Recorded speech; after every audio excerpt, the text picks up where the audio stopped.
बच्चों, 3 ऐसे सवाल जो आपको अपने आप से अवश्य करना चाहिए। जो बच्चे, मुझे बहुत सारे बच्चों के लगातार मैसेज आते हैं, जो बच्चे कहते हैं कि सर लाइफ में बहुत सारी प्रॉब्लम्स हैं, बहुत कुछ चल रहा है, समझ नहीं आता क्या करें, आगे रास्ता ही नहीं दिख रहा, क्योंकि लगातार इतनी सारी असफलताएं झेल चुके होते हैं। परिस्थितियां, कंडीशंस वैसी नहीं होती कि चीजें आपकी अनुरूप हो सके। और जब ये सारी चीजें हमारी लाइफ में चलती है ना, तो होता क्या है, हम लोग अपने आप को एक सर्कल में घिरा हुआ पाते हैं, और वो सर्कल होता है पूरी तरीके से बाहर से बंद। अब यहाँ डिसीजन लेना या निर्णय लेना बड़ी दिक्कत की बात होती है कि करें क्या साहब। बहुत सारे बच्चे कहते हैं सर हम ये भी दे देंगे, ये भी दे देंगे, ये भी दे देंगे, ये भी करेंगे, ये भी करेंगे, अंततः फिर कहीं कुछ नहीं हो पाता।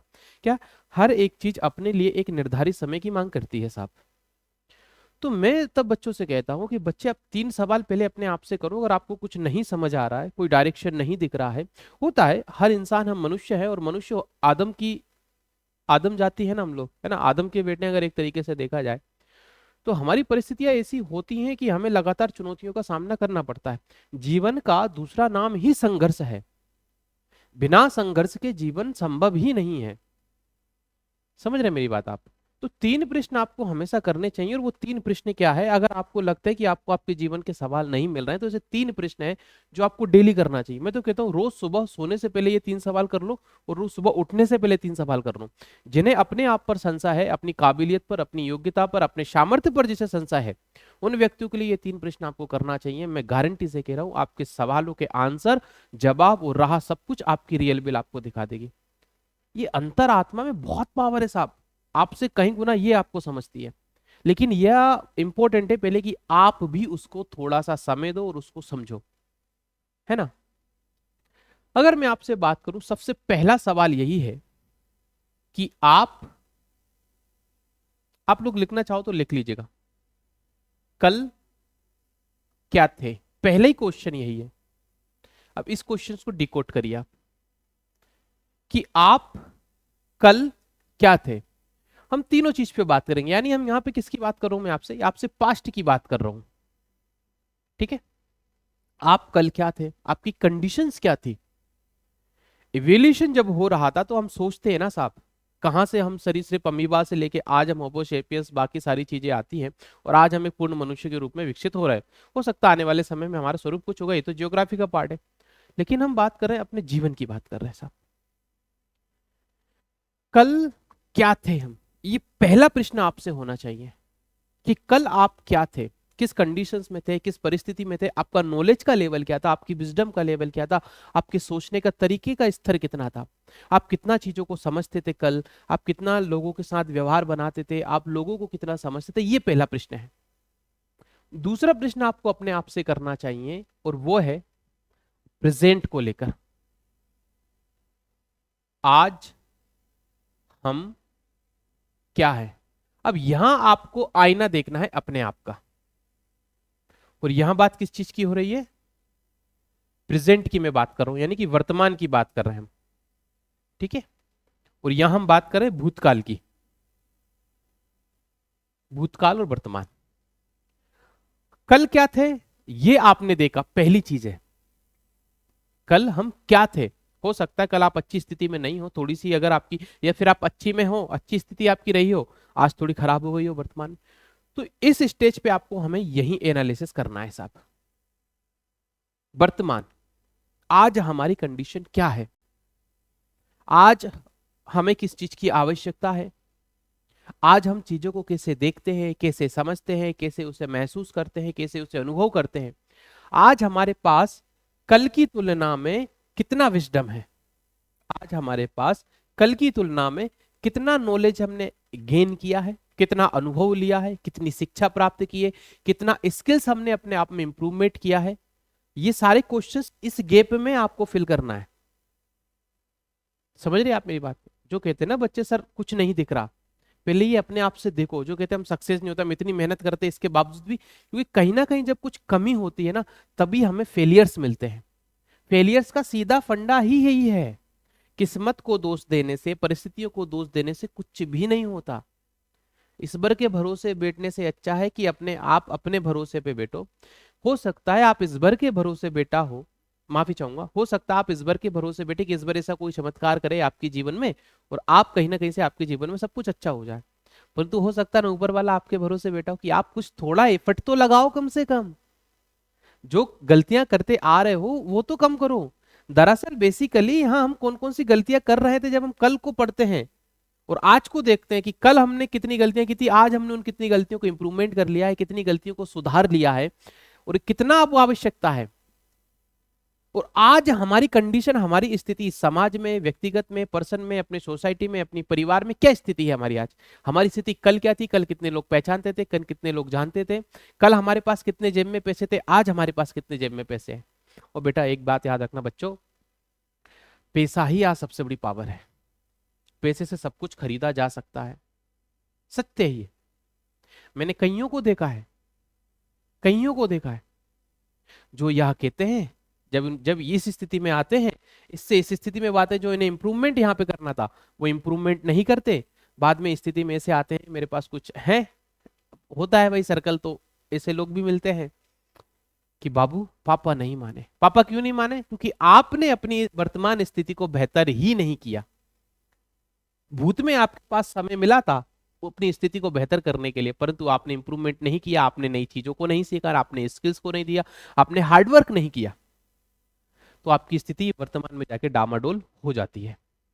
फिर तीसरा सवाल अपने आप से डेली पूछो, और वह तीसरा सवाल क्या है? पहला कृष्ण क्या था? हम कल क्या थे, आज क्या है, और अंतिम प्रश्न लिखना है आपको, कल क्या हो सकते हैं, कल क्या हो सकते हैं। ये 3 प्रश्न आपको अपने आप से पूछना है। अब यहां तक पहुंचने के लिए आपको क्या करने की आवश्यकता पड़ेगी? फिर से वही मैं करूंगा आपसे, हार्डवर्क।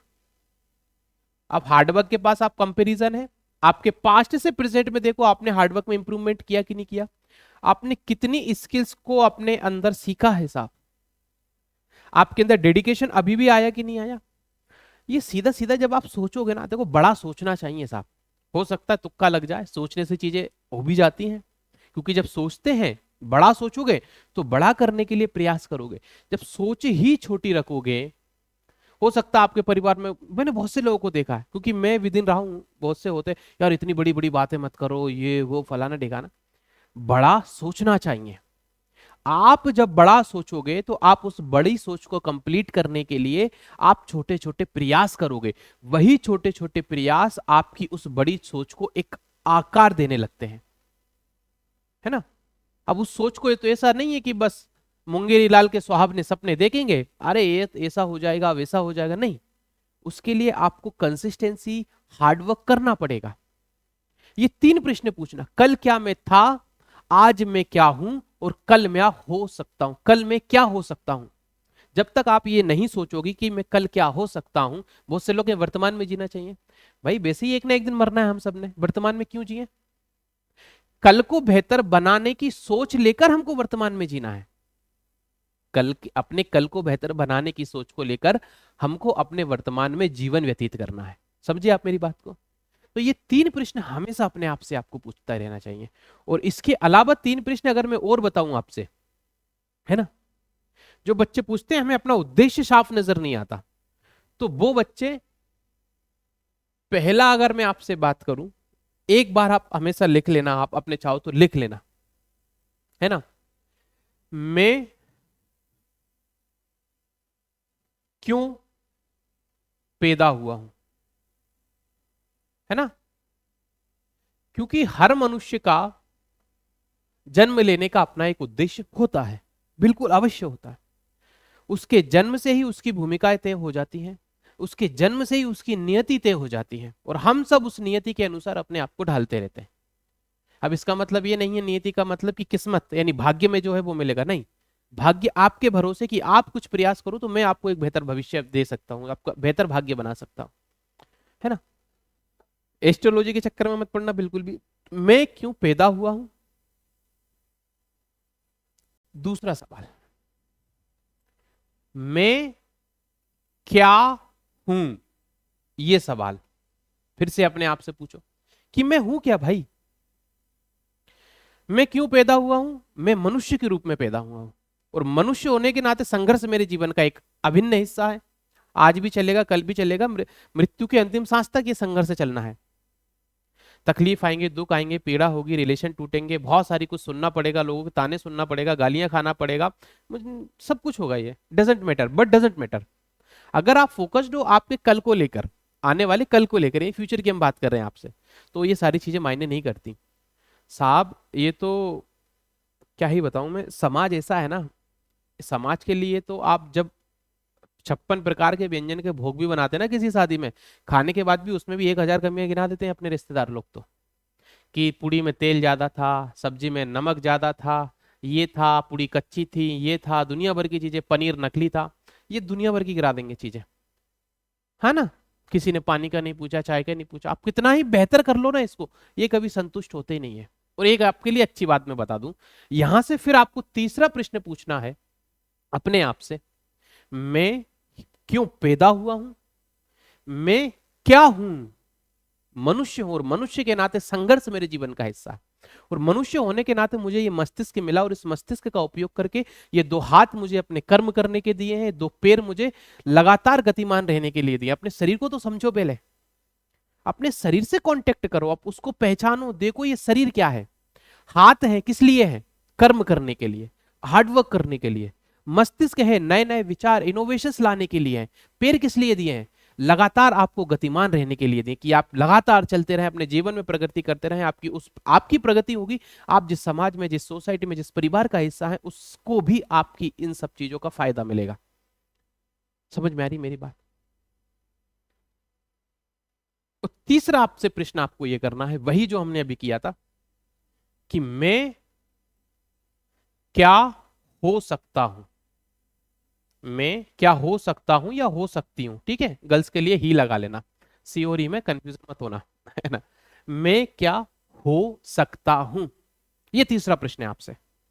ये प्रश्न जब करोगे ना, तब आपका जो शरीर, ये माइंड है ना, ये साइकोलॉजी समझो इसकी, ये आपको आपके आंसर देना लगेगा धीरे धीरे। फिर ये आपको आपकी कैपेबिलिटी, आपकी क्षमता, आपकी एबिलिटी, आपकी स्ट्रेंथ से आपको इंट्रोड्यूस कराएगा। इस संसार में कोई भी ऐसा कार्य संभव नहीं है जो मनुष्य नहीं कर सकता। हम आदिम जाति से, जब हम कच्चा मांस खाते थे, जब हमें आग की पहचान नहीं थी, गेहूं की पहचान नहीं थी, चावल की पहचान नहीं थी, कपड़ों की पहचान नहीं थी, तब से लेकर आज तक हमने कितने आविष्कार किए हैं। क्यों? वही मस्तिष्क, हाथ और पैर, 3 चीजें हमेशा याद रखना है। और कभी संतुष्ट मत होना। एक सफलता अगर मिल रही है आपको, छोटी हो या बड़ी हो, जो भी हो, सफलता सफलता होती है। कभी संतुष्ट मत होना किसी भी चीज से। ठीक है, मिल जाएगा, संतुष्ट है, ईश्वर ने लिखा है वो मिल जाएगा, जो होना है वो हो जाएगा, वही वही जो राम में रची राखा। संतुष्ट नहीं होना चाहिए। मिल साहब का एक बढ़िया कोटेशन आता है याद, कि संतुष्ट मनुष्य से अच्छा है असंतुष्ट सुअर होना। संतुष्ट मनुष्य से अच्छा है असंतुष्ट सुअर होना। समझ में आई मेरी बात? बुरी लगी, थोड़ी सी चुभी? संतुष्टि मत लेके आना ज्यादा, क्योंकि संतुष्टि लाओगे आपकी प्रगति के रास्ते रुक जाएंगे, आप प्रयास ही नहीं करोगे और बेहतर करने के लिए। ये 3 प्रश्न अपने आप से हमेशा करना चाहिए। ये प्रश्न भी लगभग लगभग वही है जो हमने अभी किए, बस शब्द बदल दिए हैं मैंने इसमें। मैं पैदा क्यों हुआ हूं, यानी मेरा पास्ट हो गया साहब। मैं क्या हूं, this is a my present. मैं क्या हो सकता हूं, this is a my future. है ना, present, past, present and future का गेम है सारा का सारा साहब। इस साइकोलॉजी को समझो। मैं आपको मस्तिष्क के 3 प्रकार किसी अगली वीडियो में समझाऊंगा। एथिक्स के मैं थोड़े थोड़े कॉन्सेप्ट लेकर आता रहूंगा, है ना। एथिक्स मेरा एक प्यारा विषय है, दर्शन शास्त्र। अब मैं एथिक्स की यानी फिलोसफी की आपको चीजें लेकर आता रहूंगा, समझाता रहूंगा। तो आशा करता हूँ आपको ये चीजें समझ में आई होंगी। ठीक है जी, जय हिंद।